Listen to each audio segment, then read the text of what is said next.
Bonjour et bienvenue sur Mosaïque, la chaîne en quête du sens de l'actualité. Vous étiez nombreux à avoir apprécié le courage et aussi la lucidité, mais aussi la franchise de Fadila Maharoufi, anthropologue, militante laïque belge d'origine marocaine, lorsque dans une précédente vidéo, elle mettait en garde contre le danger que constitue la stratégie d'endoctrinement des frères musulmans en Europe. Eh bien, nous sommes heureux aujourd'hui de la retrouver dans le cadre de notre série d'entretiens un an après les massacres du 7 octobre et puis sur les bouleversements évidemment qu'ils ont apportés tout au long de cette année et qu'ils continuent d'apporter au jour le jour. Bonjour Fadila Maroufi. Bonjour Antoine Mercier. Alors vous Merci. êtes donc une militante laïque, je le disais, on va parler de vos activités dans cet entretien. Mais d'abord un mot sur sur le 7 octobre, un an après maintenant. Comment est-ce que vous, personnellement, vous vivez ce moment? Qu'allez-vous faire? Alors, je pense qu'il y a beaucoup de choses qui restent à faire. Tout d'abord, je pense que le 7 octobre 2023 était un bouleversement, je pense, pour tout le monde. D'abord, un coup de massue parce que inattendu et en même temps très choquant, extrêmement choquant. Et je me souviens qu'à l'époque, mes premières pensées ont été envers mes amis qui ont de la famille en Israël.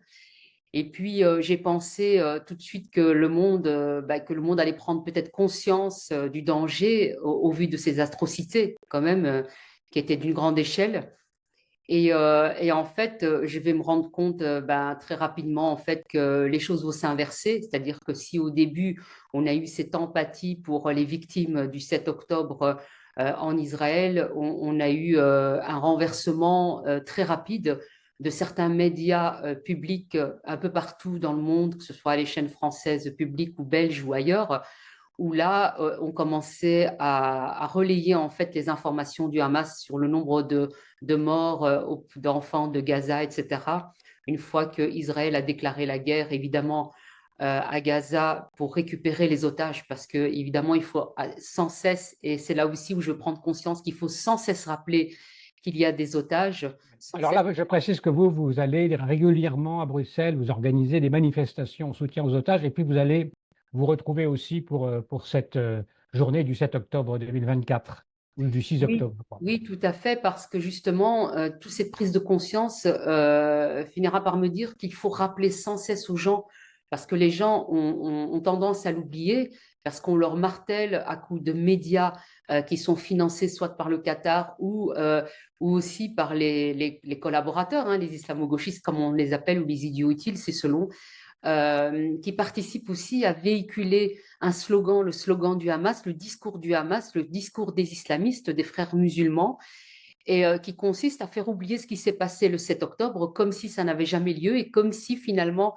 Israël s'attaque au peuple palestinien sans raison et que finalement c'est un génocide. Et d'ailleurs, on voit aussi qu'au niveau des termes et du langage, on change énormément. On utilise le terme de plus en plus de génocide pour désigner Israël comme fautif, alors qu'il y a eu un 7 octobre, il y a eu des attaques envers Israël et que finalement, Israël est en droit de se défendre. Et depuis, du coup, nous organisons une fois par mois une manifestation en plein cœur du quartier européen, devant les institutions européennes, pour que les passants, les décideurs, les gens qui pourraient être touchés par cet événement-là et par ces événements, à avoir la bonne information. Donc, nous manifestons notre soutien à Israël et aux otages. Nous demandons la libération des otages et nous demandons surtout que les gens se focalisent plus sur une demande bien précise envers les Palestiniens et envers tous les alliés islamistes, en leur disant, si vous voulez que la guerre cesse,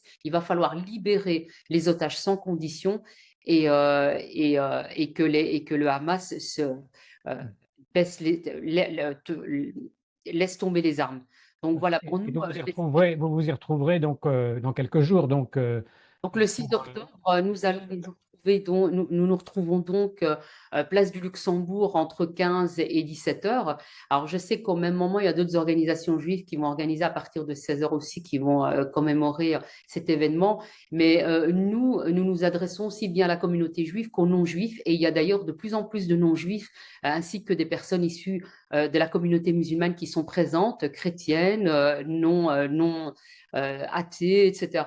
Donc, nous voulons aussi montrer notre soutien à Israël et aux otages. Et donc, voilà, ça permet qu'il y ait une visibilité, une plus grande visibilité en tout cas, et nous l'espérons. Jusqu'à présent, en tout cas, nous avons énormément de monde, ce qui était assez étonnant, parce que jusqu'à présent, dans ce type d'événement, nous n'avons pas énormément, généralement, de monde. Mais là, on peut dire qu'on tourne autour de 300 personnes, ce qui est franchement énorme. Je crois que les gens comme ça diraient 300 personnes, c'est pas grand monde, mais je peux vous dire qu'à Bruxelles, c'est beaucoup. Alors, on va revenir sur vos activités, hein, Fadila Maroufi. Peut-être quand même un mot, puisque bon, l'actualité israélienne est ce qu'elle est. Qu'est-ce que vous pensez de la situation aujourd'hui, alors qu'il y a un embrasement donc menaçant sur le front nord, que la guerre de Gaza se poursuit? Quel est votre sentiment à l'heure qu'il est? Bah, je pense que plus que jamais, il faut soutenir Israël et par rapport au travail qu'il mène, parce que ils font le travail que finalement d'autres pays ne font pas, c'est-à-dire combattre l'islamisme, puisque les islamistes ont déclaré la guerre au monde entier, pas seulement à Israël, mais au monde entier. Il faut le rappeler quand même, les nombreux actes terroristes un peu partout et qui continuent encore avec des attaques au couteau, mais aussi avec des attentats terroristes, etc., des massacres de chrétiens, que ce soit en Orient ou ailleurs. Donc, il mène une guerre que tout le monde devrait mener. En réalité, on devrait répondre à cette guerre qui nous a été déclarée.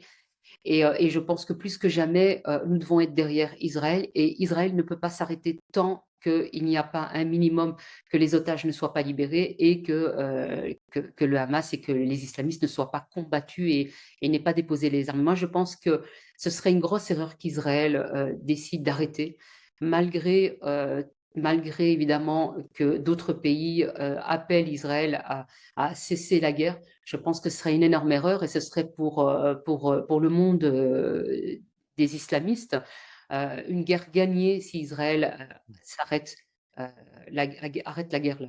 Alors, vous connaissez très bien, évidemment, ce monde, hein, les islamistes, puisque vous avez, on l'avait dit la dernière fois, infiltré ces groupes pour voir de l'intérieur comment ça fonctionnait. Parmi vos activités, vous organisez des formations pour décrypter le langage des islamistes. Vous aimez à dire qu'il s'agit d'un cours d'islamisme un peu pour les nuls. Comment vous vous y prenez Ben, tout et d'abord, qu'est-ce que vous y enseignez? en fait, pourquoi est-ce qu'on l'a appelé l'islamisme pour les nuls? Parce qu'en fait, on se rend compte que finalement, très peu de gens connaissent ce phénomène de l'islamisation. On en parle de plus en plus que depuis très peu.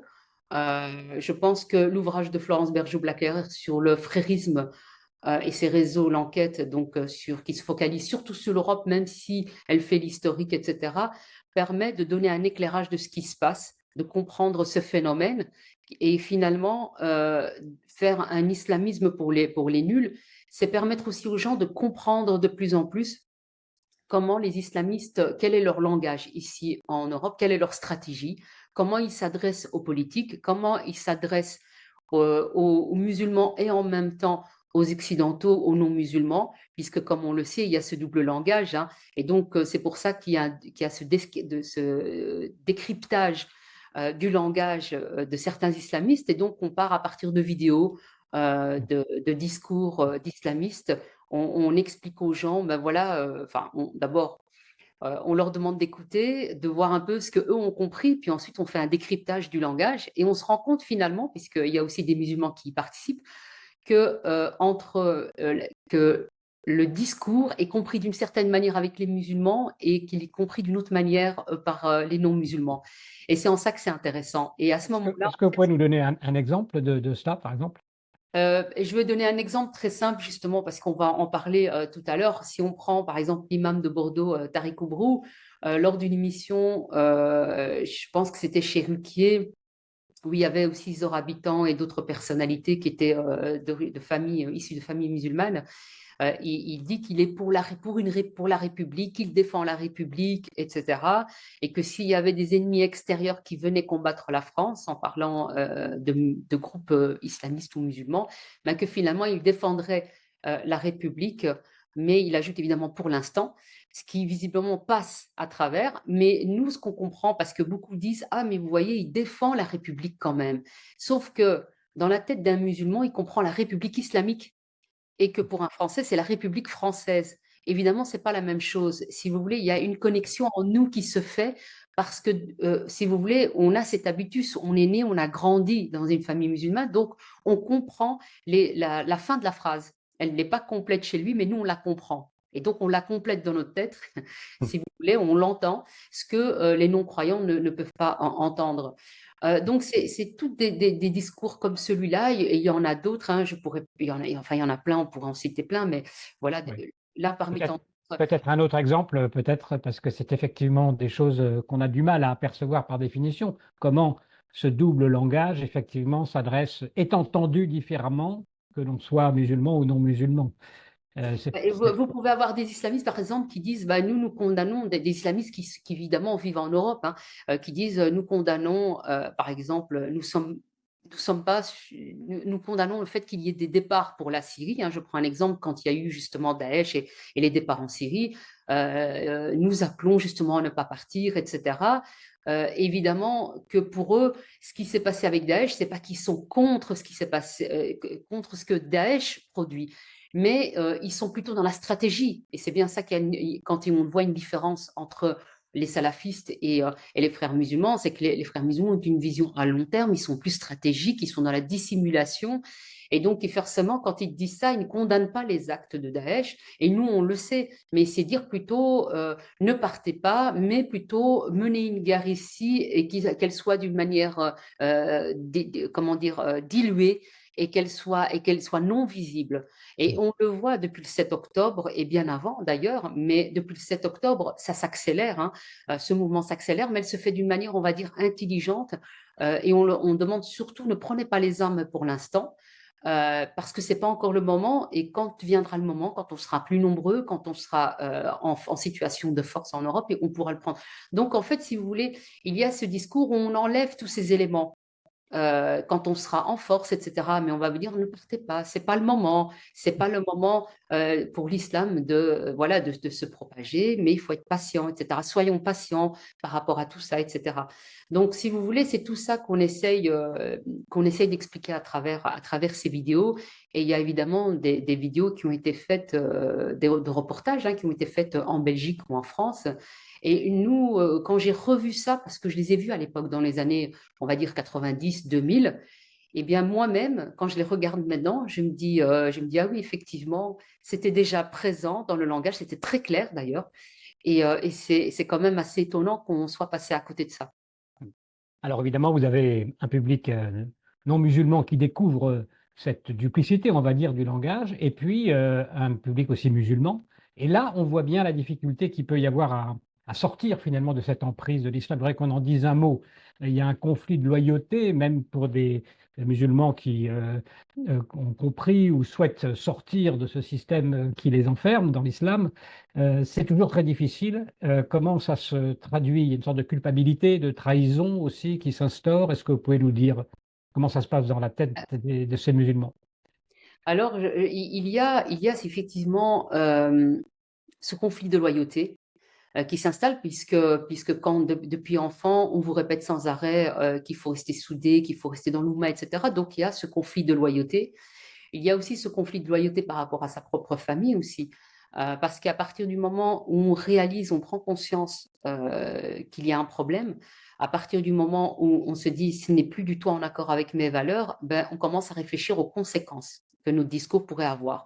Alors on peut on va dire, en discuter plus ou moins, on peut essayer des tentatives de discussion au sein de la communauté, tant que c'est pas aux yeux de tous et d'extérieur, parce qu'il faut surtout éviter la fitna ou montrer une fitna, c'est-à-dire une discorde, qu'il y ait une rupture ou un conflit à l'intérieur. Ça, c'est vraiment, les islamistes en ont horreur de la fitna.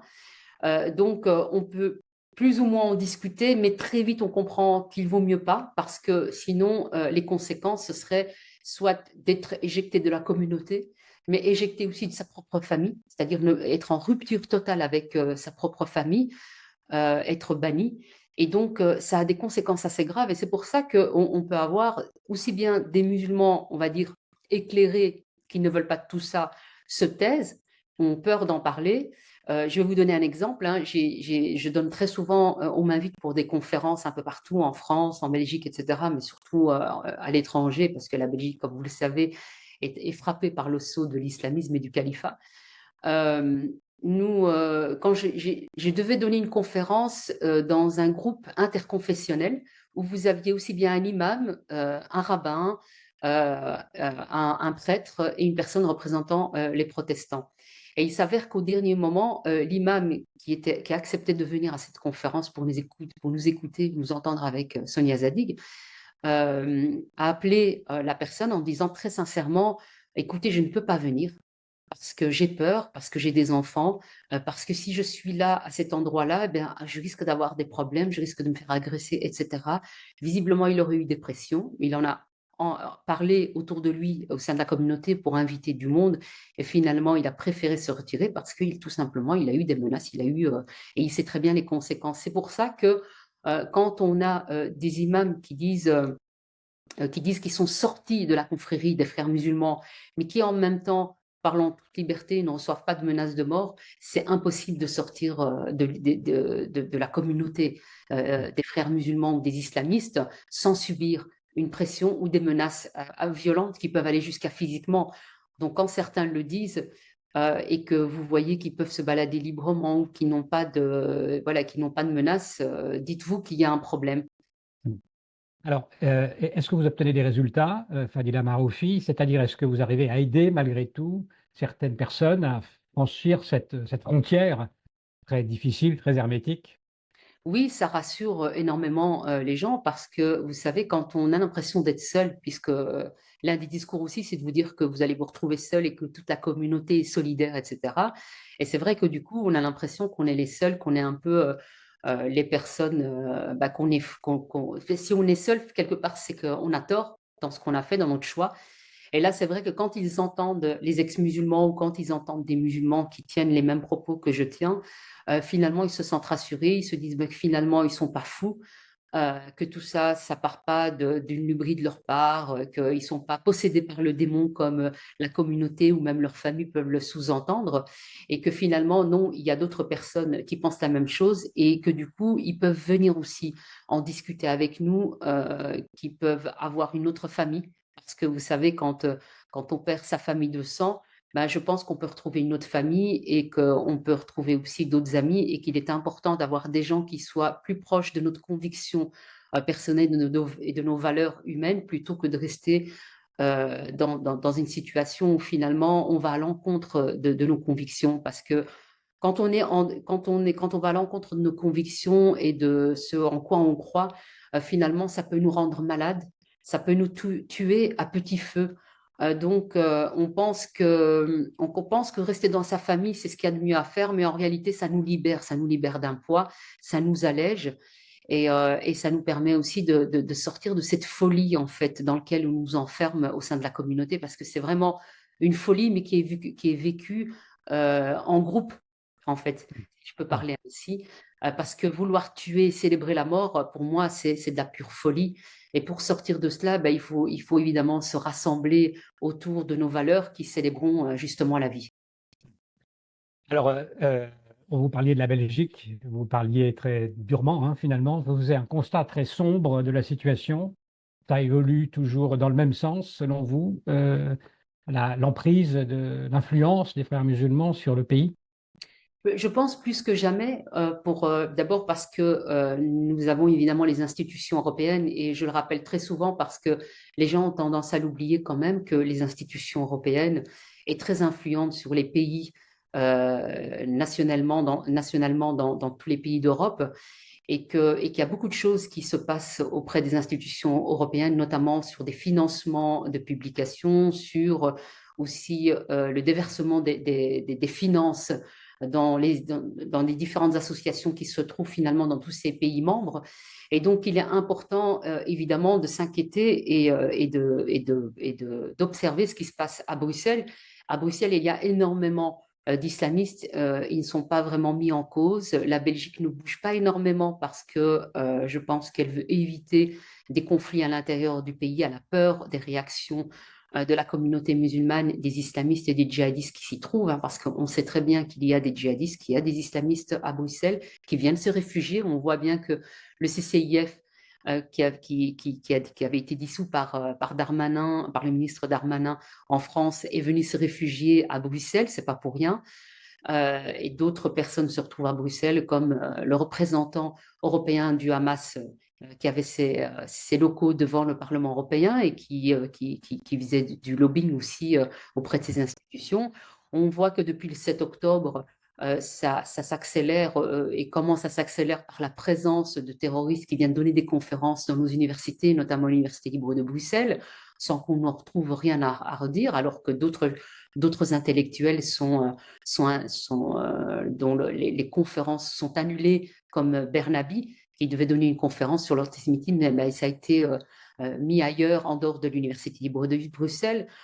Quand on voit que Rima Hassan, là, à l'heure actuelle, elle va donner une conférence à l'Université libre de Bruxelles. Elle a été invitée par le PTB, donc un parti d'extrême gauche. Quand on voit que le bourgmestre, donc le maire de Bruxelles, qui fait une publicité pour Salam Kola, qui verse 10% de ses bénéfices à la Palestine, mais bon, à la Palestine, pour qui? Et on sait très bien que ça va généralement dans la poche des terroristes, et qui en plus, la personne qui le filme dit clairement, enfin, une boisson qui ne finance pas un génocide, et que lui sourit et goûte cette boisson, il en fait la publicité avec d'autres personnes. Et d'ailleurs, ce bourgmestre est du Parti socialiste, en sachant aussi que la boisson a été commercialisée par un individu qui a été condamné pour détournement. Donc, c'est un monsieur qui est pakistanais d'origine et qui avait été condamné pour différentes choses, blanchissement d'argent, etc. Et donc tout ça, ça passe normalement sans que personne ait trouvé à redire. Quand on voit aussi que le BGU, donc l'Université Ben Gurion en France, organise l'après 7 octobre, comment reconstruire, avec un invité qui est Tariq Oubrou, dont j'ai parlé, qui se dit ex-frère musulman, qui est frère musulman, c'est l'imam de Bordeaux. C'est problématique. Comment reconstruire après 7 octobre en invitant une personnalité qui est frère musulman et qui est pro-Hamas? Ça devrait les interroger. Alors vous êtes aussi, Fadila Maroufi, assez critique par rapport à la manière dont les institutions juives en général aussi affrontent cette question. Peut-être on peut en dire un mot pour terminer. Oui, mais je pense qu'il y a pour moi une différence entre les institutions, enfin certaines institutions juives, et puis les citoyens juifs. Les citoyens juifs qui sont confrontés au quotidien, je dirais, par l'antisémitisme, qui depuis encore une fois le 7 octobre a explosé de 1000% en France, en Belgique, un peu partout, en Europe. Même si bon, il y a eu aussi ailleurs, mais je vais plus me recentrer sur l'Europe. Donc, on a eu plus de 1000% d'actes antisémites, plus d'autres personnes qui n'osent pas, évidemment, aller porter plainte pour X raisons, qui se disent, bah, ça ne sert à rien, de toute façon, il n'y aura pas de répercussions, il n'y aura pas de suite, etc. Donc, ces institutions juives qui se permettent d'inviter ce genre de personnalités comme Tarek Oubrou, qui vont quelque part inviter des gens qui vont anesthésier en fait les citoyens juifs et les non-juifs qui veulent prendre conscience, qui veulent comprendre ce phénomène et qui veulent lutter contre l'islamisme.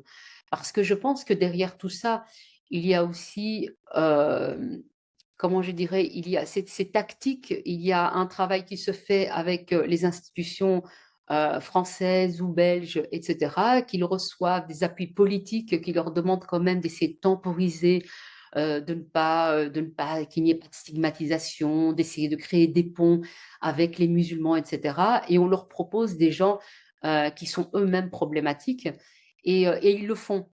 Or, vous ne pouvez pas créer un dialogue avec des islamistes, et on l'a bien vu, c'est impossible. Des gens qui veulent vous exterminer, vous ne pouvez pas débattre avec eux, et c'est quelque part, vous légitimez leur discours en faisant ça. Et le problème, si vous voulez, qui risque de se produire, c'est que même les musulmans ne verront finalement, se diront, bah, finalement, cette personne est fiable, et le prendront comme référence. Et lui va continuer, on va dire, en dehors des caméras, à produire un discours antisémite, à produire un discours qui n'est pas du tout ni républicain, ni démocratique et qui défend pas du tout nos valeurs. Et c'est en ça que c'est très dangereux. Je pense que ces institutions soit ne prennent pas conscience, soit sont inconséquents par rapport à la situation, et c'est extrêmement grave, et ça n'aide certainement pas la population juive, justement. Et donc, moi, je suis heurtée, ça me pose vraiment problème. Jusqu'à présent, je ne comptais pas vraiment en parler, mais je vois quand même que ma, un des plus gros freins pour moi en Belgique, c'est aussi certaines institutions juives euh, qui essayent de me faire taire aussi, parce que ça leur pose problème, parce que politiquement, ça leur pose problème, parce qu'il y a des pressions politiques, il y a des pressions financières aussi, avec d'autres institutions. Et voilà, je pense que c'est un vrai problème en tout ça, et ça ne nous permet pas, évidemment, de prendre conscience et de lutter. Ça nous freine dans notre lutte contre l'islamisme. On pourrait faire beaucoup mieux, beaucoup plus vite, en travaillant ensemble. Et je constate malheureusement que ce n'est pas le cas. Le 6 octobre, notamment, nous allons organiser une manifestation. Et malheureusement, voilà, ces institutions organisent au même moment quasiment aussi un événement. J'aurais souhaité qu'on puisse travailler ensemble, mais voilà, c'est Mais pas. c'est un événement qui ne sera pas public, celui-là, c'est ça. Vous Ce sera allez, pas- oui. Voilà. Nous, ça va être un événement qui sera public. Ça aussi, on le voulait public. Nos manifestations se veulent justement pas cachées. On veut que ça se sache. On veut que les gens viennent en masse. On veut que ce soit relayé dans les médias. Et on ne veut pas que la communauté juive ou que toute personne qui veut absolument montrer qu'il soutient Israël se fasse d'une manière fermée ou enfermée dans un lieu, parce que je pense qu'il faut prendre la place. Les islamistes ont pris la place dans nos rues. Il faut que nous prenions la place. C'est pour ça que je pense que les islamistes gagnent. En fait, ils gagnent pas par leur courage, pas par leur stratégie. Je pense surtout c'est par notre faiblesse. C'est notre faiblesse qui les fait gagner quelque part dans les cœurs de ceux qui sont encore indécis ou qui ne connaissent pas le phénomène. Donc, à nous maintenant d'être présents et de montrer nos voix, de faire entendre la vérité. Parce que ça va être la guerre maintenant des mots, la guerre des médias, la guerre des messages, la guerre sur les réseaux sociaux. C'est la guerre de la communication aussi qui fera aussi la balance. Et donc, nous, il faut qu'on montre qu'on soit présent, il faut être visible absolument. C'est pour ça que Fadila Maroufi, vous arborez, vous, le drapeau israélien dans ces manifestations. J'imagine que vous vivez évidemment toujours sous la menace, hein, de ceux qui voudraient vous faire taire. Est-ce que c'est supportable à long terme? Apparemment oui, parce que vous avez l'air en très bonne forme, heureusement. Écoutez, je dirais que au mois de juin, quand même, j'étais assez épuisée parce que ce combat nous demande énormément. Ça nous demande d'être partout, tout le temps, d'être vigilant, aussi bien sur justement les réseaux sociaux, faire un travail à côté de ça, de donner des conférences, etc., d'essayer aussi de subvenir à ses besoins, évidemment, parce que il n'y a rien à faire, il faut aussi qu'on puisse vivre. Et puis surtout, je pense qu'il fatigue, c'est peut-être les gens qui sont censés être de notre côté, mais qui ne le sont pas forcément, ou qui le sont d'une manière maladroite et qui n'entendent pas, qui sont sourds. Je dois lui dire que là, j'ai profité des 2 mois de vacances pour me remettre en forme. Je suis d'ailleurs euh, des, des entraînements, on va dire, en art martial, parce que je ne peux effectivement pas compter sur l'État belge ni pour me défendre ou pour m'assurer une protection. Et donc, je pense que la meilleure manière, c'est de se protéger. Et d'ailleurs, j'appelle très souvent les gens, je leur dis, apprenez à vous battre, apprenez à vous défendre, parce que à tout moment, on peut subir une agression, surtout quand on est public, mais aussi quand on est issu de la communauté musulmane, ou si on a tout simplement envie d'être libre de parler, de dire ce qu'on pense. Et donc, oui, je suis en forme pour l'instant parce que c'est le début de l'année et que je viens juste des vacances et que je me suis remise en forme. Mais c'est pas toujours évident, ça c'est vrai. Mais je garde quand même espoir parce que derrière moi, je reçois énormément de messages de gens qui sont encourageants, qui sont derrière aussi, qui envoient leurs ondes positives, qui veulent aussi beaucoup faire et qui appellent vraiment à me soutenir. Et c'est très important le soutien des gens parce que je me rends compte que bah, j'ai énormément d'insultes, énormément de menaces, mais à côté de ça, je peux compter aussi sur la bienveillance et sur le soutien et les messages des gens positifs. Voilà. En particulier, les auditeurs de Mosaïque qui Que je remercie vous soutiennent. et que je remercie. Merci beaucoup, Fadila Maroufi, pour cet exposé toujours, j'allais dire, sidérant de vous voir comme ça, comme seul, on dirait, dressé face à ce combat que vous menez et avec une grande crédibilité finalement dans la parole. Merci infiniment et dans les actes aussi. Merci à tous pour votre attention. Je voudrais juste rajouter que je ne Oui, suis pas seule et qu'il y a quand même derrière énormément de gens. Il y a des gens courageux comme Florence Bergeau-Blaclair, comme Sonia Ziadi, comme Céline Pina, etc., comme d'autres personnes. Il y a des gens, on est tous là et je pense qu'en étant tous ensemble, on va faire avancer les choses. J'y crois réellement. Je pense qu'on peut y être, mais il faut interpeller les personnes qui collaborent. Il faut sanctionner les personnalités politiques en Occident. Il faut les interpeller, les sanctionner pour leurs propos antisémites et pro-Hamas. Merci beaucoup. merci encore. Merci pour votre attention. Merci beaucoup d'avoir écouté cette vidéo et pour suivre nos prochaines interviews, eh bien, vous pouvez vous abonner à Mosaïque. C'est très simple, il suffit de cliquer sur le bouton ci-dessous.